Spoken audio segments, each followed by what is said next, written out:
আসসালামু আলাইকুম। আপনারা আজকে দেখবেন যে আমরা একটি নতুন কয়েল ওয়াইন্ডিং করার পর কীভাবে আমরা বার্নিশ দিব।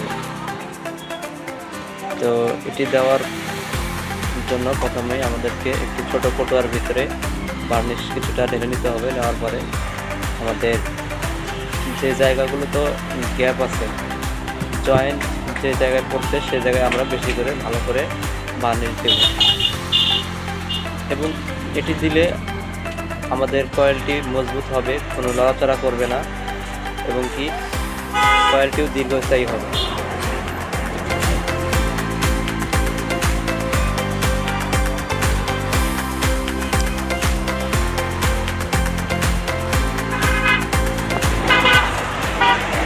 এটি হচ্ছে 1 HP motor, single phase motor.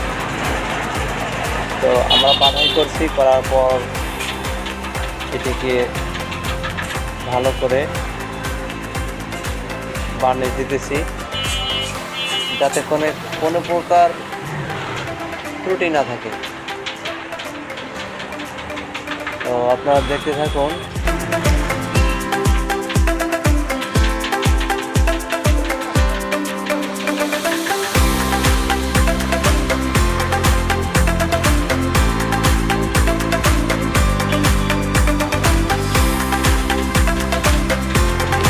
দেখেন আমাদের কিন্তু বার্নিশ করা শেষ হয়ে গেছে।